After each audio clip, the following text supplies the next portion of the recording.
Hello and welcome to this video by the Terrace Scottish Football Podcast, exclusive to our YouTube channel. I am Craig Fowler and I am joined by Craig Cairns. Hello. And we are just going to be quickly discussing the scrapping of the winter break for the 2024-25 season, which was announced earlier this week by the SPFL. Craig, what was your kind of immediate reaction to the news?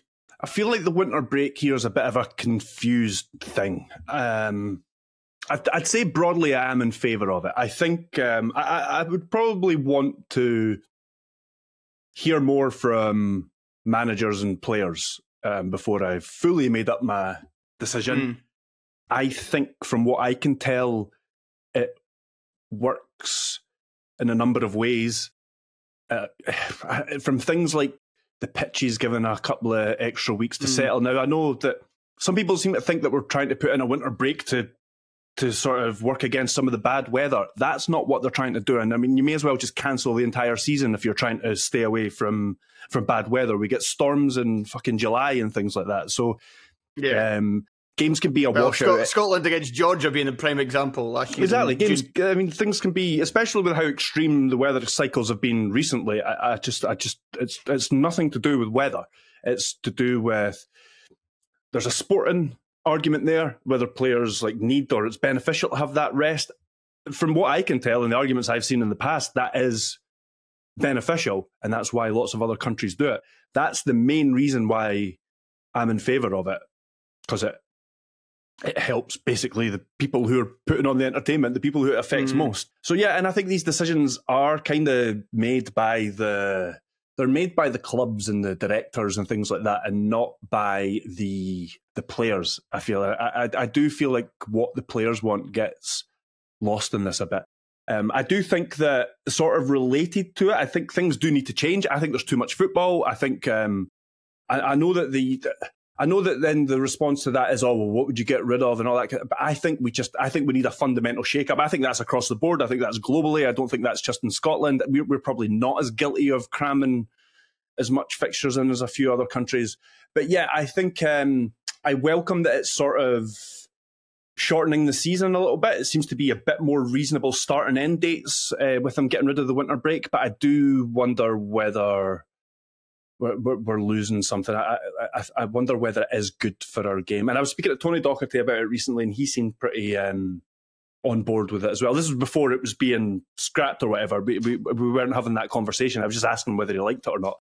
And he said he liked it. One of the reasons he liked it is it sort of gave a natural sort of point in the season to aim for. And yeah, I mean, there's lots of different reasons to be in favour of it. But the main one for me would be sporting. I'm against it mainly because I don't mind the break in itself. It's just the kind of way they go about doing it. So like when they first introduced it, it was kind of like there was a kind of weather aspect because they said like, oh, we're wanting to bring in more kind of summer football. Fans have been calling about summer football for years, so we're going to start the season earlier, but we're going to give teams a break midway through. And it just felt a bit. It seems more now because they're not. So the earlier football is the League Cup. And the League Cup is still starting at its usual point in the second weekend in July, again, the season. So the season is still starting very early. They've not changed that at all. The season's still starting very early, and they've not got the winter break. So they could have done this all along. And it always felt to me that, I mean, I always hated the fact that they called it a 3-week Premiership break. Because it's not. It's not a 3-week Premiership break. There's no Premiership games for 3 weeks, but there is the Scottish Cup. And it's not even like it's the 5th round or the quarterfinals, where, you know, half of them, at least, probably will be out, or even like a couple of them will be out. Every single Premiership team is in the Scottish Cup 4th round, so the fixture stop, and then you get 2 weeks. You don't get 3, you get 2 weeks. As far as I can tell, I think most clubs give their players a week off, and then they have a week of ramping it back up again, or they take them away to some sort of winter training camp. But what I found is that just, especially before. I mean, I don't mind a lot of games around the festive period, but you notice it in early December where they're just seeming like the Champions League and Europa League and Conference League now comes to a close. And as soon as that does, like, right, let's get in games pretty much every midweek. So it feels like in December you're having like so much football in the lead up. And then obviously the festive period. Don't mind the festive period because people are off work and football's a part of that tradition. But it was just so much beforehand. So it just felt like they were cramming stuff in to make the break. And then it just kind of felt Like, yeah, you say there are benefits, but also players playing that consistently, you know, Monday to Saturday for a month in the worst kind of weather conditions that they're likely to face all season is also probably not great. And it just, to me, feels like more of a, it just kind of balances itself out. Although I do kind of like the break and just kind of having a couple of weeks, like where there's no really expectation to do much work. but just typically, it doesn't make a whole lot of sense to me. And I kind of felt like some of the reasons for bringing it in, it's felt a little disingenuous.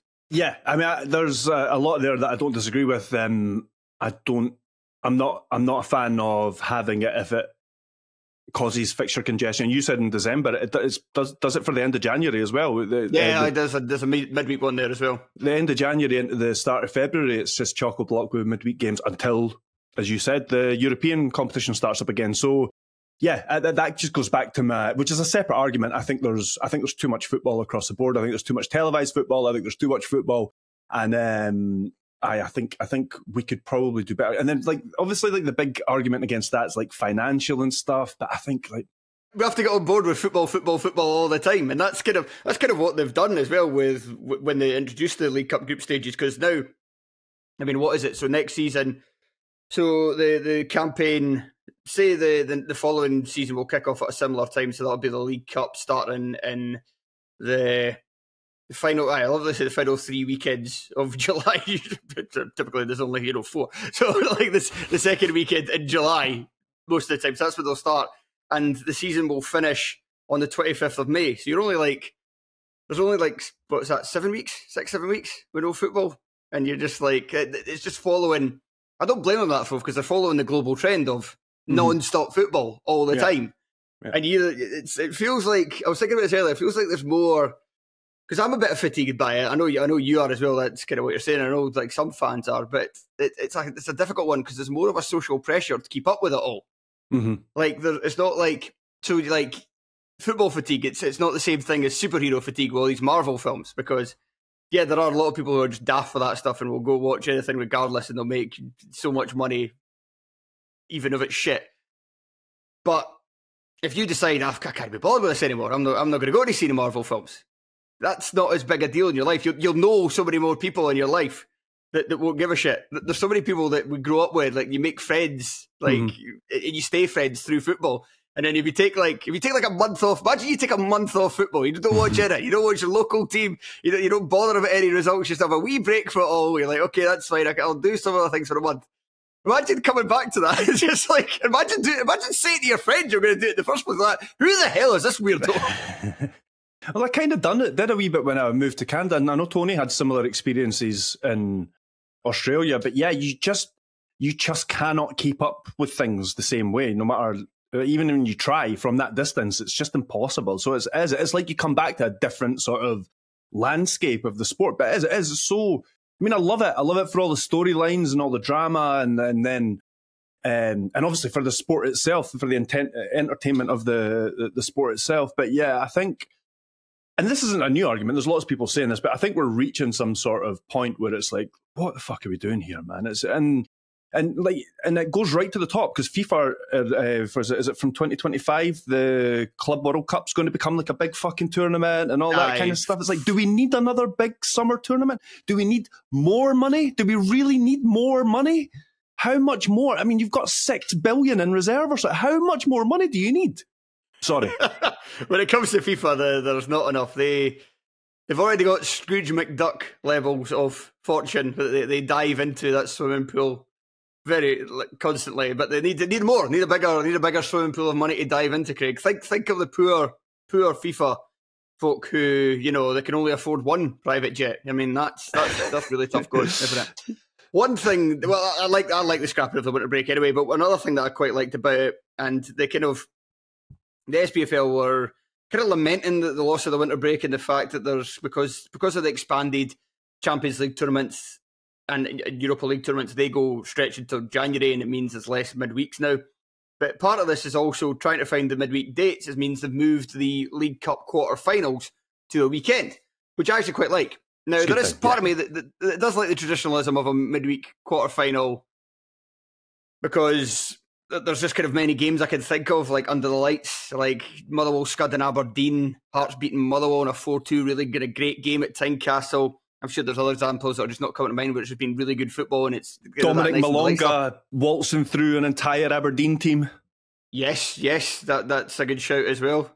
But I just feel like once you're at the quarterfinal stage, it deserves a bit more spectacle, and you get more spectacle by being at a weekend.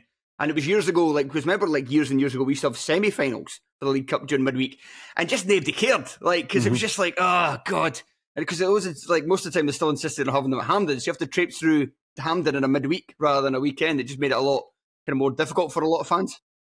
So I'm certainly in favour of that. I think that'll be good to see next season, and that's something that even if things shift again, I hope they continue going forward. Yeah, I totally agree with that. I think you lose a bit of the occasion. I think quarterfinals are big matches. They're sometimes the final for a smaller team that's made it that far and that kind of thing. So yeah, I think it's and you do get some tasty and some exciting quarterfinals as well because of what's at stake. And I think I think that being returned to a weekend is a positive. Okay, I think that'll do us. Thank you very much for watching. If you haven't already, please make sure to like and subscribe and share these videos about if you like what you see. Goodbye.